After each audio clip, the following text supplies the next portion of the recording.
जय हिंद। बहुत दिनों से आपका डिमांड था कि सर हम वर्किंग है, आईटीबीपी में है, सीआईएसएफ में है, सर हम रेलवे ग्रुप डी में हैं, हमको दरोगा बनना है। स्पेशली जो बिहार पुलिस में भी जो अभी जितने लोग सिलेक्ट हुए हैं, इवन जो अभी ट्रेनिंग में हैं और जो अभी जो रिजल्ट अभी रिसेंटली आया है, जो अभी फिजिकल कर रहे हैं, सर टाइम नहीं मिलता है, कैसे निकाला जाए। मैं फिर से आपको रिमाइंड करता हूं जो मैं यहां बता रहा हूं, ठीक है। ऐसा नहीं है, पहले भी हमने एक वीडियो बनाया है इस पे। इस बार जो मैं वीडियो बनाया हूं इसको बस आप अपना बना लो, आपका हो जाएगा। हमेशा याद रखिए, किसी भी वार में अगर आपको जीतना है तो सबसे पहले वार में जीतने के लिए, क्योंकि देखिए कुछ लोग हैं जो फुल टाइम प्रिपेयर कर रहे हैं, बट आपके पास लिमिटेड टाइम है, 3 आवर 2 आवर या बहुत अगर कम है आपके पास, तो हो सकता है किसी किसी के पास सर मेरे पास तो 2-1 घंटा है, मेरे पास तो 4-1 घंटा है। एकदम मिनिमल टाइम में मान के चल रहा हूं कि एटलीस्ट आप 4 घंटा निकालते हो हर दिन का। तो किसी भी वार को अगर जीतना है और अगर आपको एक वॉरियर बन के इस वार को जीतना है, तो अंत तक इस वीडियो को देखिए कि कैसे आपको निकालना है। फुल एक्सपीरियंस के साथ जो भी मैं बताऊंगा, अगर आप उतना कर लेते हो तो आप ये समझो कि आपका सिलेक्शन हो रहा है। सबसे पहले अगर हम लोग बात करें कि किसी भी वार को अगर जीतना है, तो उसमें जो सबसे मोस्ट इंपॉर्टेंट चीज होता है स्ट्रेटेजी। स्ट्रेटेजी बहुत इंपॉर्टेंट है कि आपका स्ट्रेटेजी क्या है उस एग्जाम को निकालने के लिए, पहला।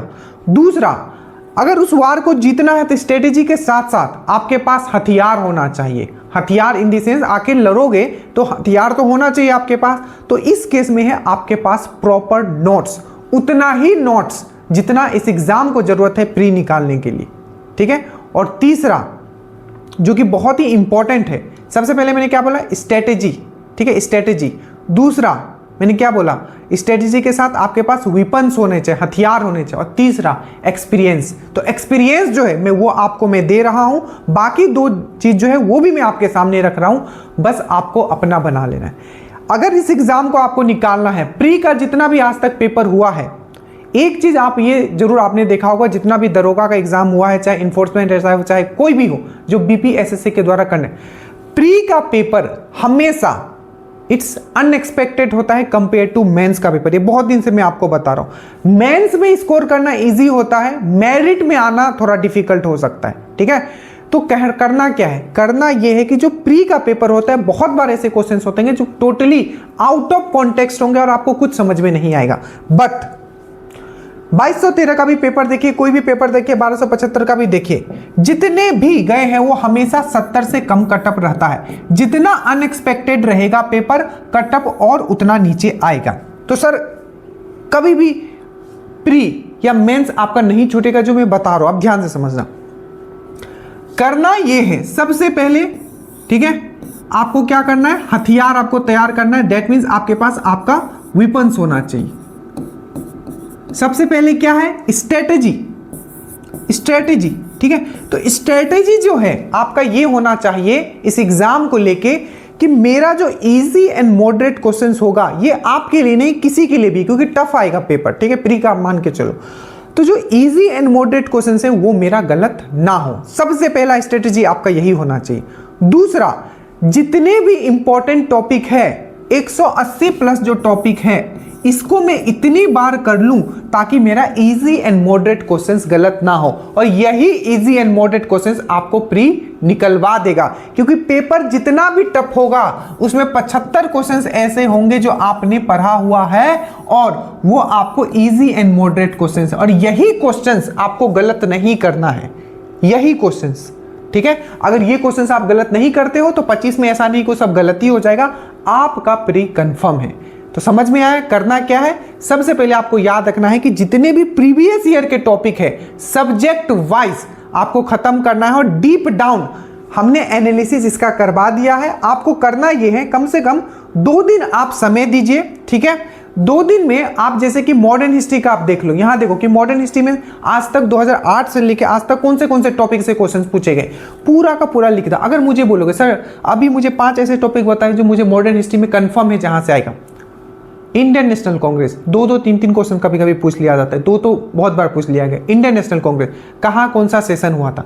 दूसरा, संस्था और संस्थापक, चाहे वो धार्मिक सुधार आंदोलन से हो, चाहे वो हमारा जो आज़ादी का आंदोलन था उससे हो, या कुछ आज़ादी का आंदोलन जो बाहर भी हुआ था वहाँ से भी। तो आज़ादी आंदोलन से कोई आपको पूछा जा सकता है संस्था और संस्थापक, जैसे कि पूछ लिया था कि नौजवान सभा कब फॉर्म हुआ, या धार्मिक सुधार आंदोलन से पूछा जा सकता है। आपको पूछ लिया था कि जो इंडियन सोशल कॉन्फ्रेंस कब फॉर्म हुआ था, ठीक है। उसके बाद आपका पूछ लिया था कि आपका डिप्रेस क्लास एसोसिएशन कब हो। तो संस्था और संस्थापक, Indian national Congress, governor general और वाइसराय, 3 तो मैंने ऐसे ही बता दे। ऐसे ही सिलेक्टेड टॉपिक है जहां से श्योर है पूछा जाएगा। अब बोलोगे सर एक ऐसा सब्जेक्ट है जो जिसमें आपको थोड़ा मेहनत करना पड़ेगा, वो है साइंस। बाकी जितने भी, जैसे कि ज्योग्राफी है, 1 शॉट मैंने सिर्फ पॉलिटी, आप यूट्यूब पे जाओगे मारोगे 1 शॉट पॉलिटी ड्रीम डोज, अभी देखना जितने भी एग्जाम हुए, चाहे एफआरओ का हो, चाहे आपका ईएसआई का हो, सब सिर्फ एक वीडियो से, एक आई थिंक 5 घंटे के अराउंड का वीडियो है, ज्योग्राफी का पूरा आया हुआ है। अब इतना एक्यूरेसी कैसे बना? PYQ के हिसाब से वो प्रिपेयर किया गया था। तो ज्योग्राफी में कंफर्म है 5 से 10 टॉपिक जहां से कंफर्म है आने वाला है, रिवर से रहेगा ही रहेगा, खनिज से रहेगा ही रहेगा, ठीक है। तो हर सब्जेक्ट में क्या है कि कंफर्म है।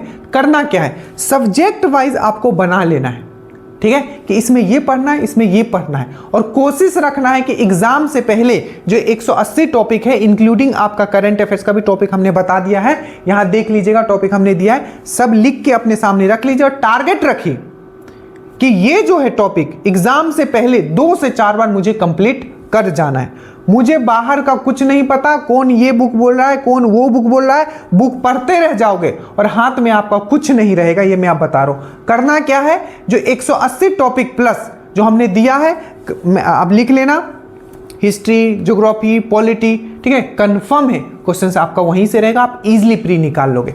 अब ये हो गया, आपको पता चल गया कि सर पढ़ना क्या है, स्ट्रेटेजी आपको पता चल गया।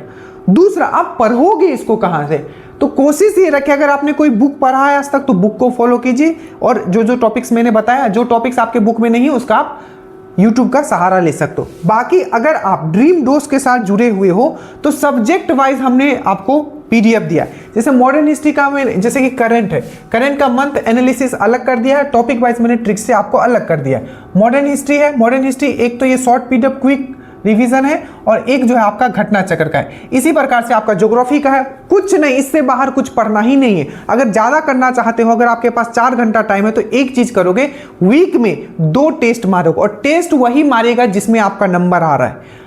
एक्सपर्ट नहीं बनना है कि ये भी कर लूं वो भी कर लूं, वो तो नहीं, जो टेस्ट में आपका नंबर आ रहा है वही टेस्ट बेस्ट है, बाकी सब आपके लिए नहीं है, याद रखिएगा। आपको प्री निकालना है, आपको मास्टर नहीं बनना है। प्री जैसे ही आपका निकलेगा, अगर मैथ्स रीजनिंग स्ट्रॉन्ग कर लोगे, आपका मेरिट भी बन जाएगा, ठीक है, इतना ही करना है। तो अगर आपके पास टाइम बचता है तो एक चीज करना है, आपको टेस्ट लगाना है। कौन सा? आपको टेस्ट लगाना है आपका, सप्ताह में 2 दिन टेस्ट लगाइए, और जो टॉपिक आपका गलत हो जाता है फिर उसको करना है, जो कि, और अगर वो अच्छा टेस्ट है तो आपका वो टॉपिक कहां से होगा, वो PYQ से होगा, ठीक है, समझ में आया। बाकी श्योर सिलेक्शन ग्रुप जो 60 दिन का टारगेट चल रहा है, उसका लिंक नीचे है, उसमें आप जुड़िएगा तो सब चीज आपको प्रोवाइड कर दिया जाएगा, चाहे वीडियो हो, PDF हो, ट्रिक्स हो, करंट हो, सब चीज आपको नोट्स के साथ, बस आपको पढ़ना पड़ेगा। तो ये है, मैं फिर से आपको रिमाइंड कर देता हूं, सबसे पहले सोर्स लिमिट कीजिएगा, ठीक है। स्ट्रेटेजी आपका क्या होना चाहिए, जो 180 टॉपिक जो अभी तक एग्जाम्स में आए हुए हैं, जो 180 टॉपिक आज तक एग्जाम में पूछे गए हैं, सबसे पहले मैं वो लिख लूं। इसमें आपको 2 से ढाई दिन लग सकता है, क्योंकि बहुत ही डीप डाउन एनालिसिस किया गया है, ठीक है। उसके बाद वो टॉपिक लिख लोगे, नीचे सामने चिपका लोगे। उसके बाद हर दिन कोशिश कीजिएगा 4 से 5 टॉपिक में कंप्लीट कर दूं, ठीक है। और वीक में 2 टेस्ट दे लीजिएगा। अगर आपको लगता है कि कोई टेस्ट में टॉपिक से मेरा गलत हो गया, उसको फिर से जाके नोट से पढ़ लेना, यही करना है। इससे ज्यादा कुछ मत कीजिएगा। अगर इससे ज्यादा करते हो तो अंत में आपके हाथों में कुछ नहीं रहेगा। सो थैंक यू सो मच, आपको समझ में आ गया होगा।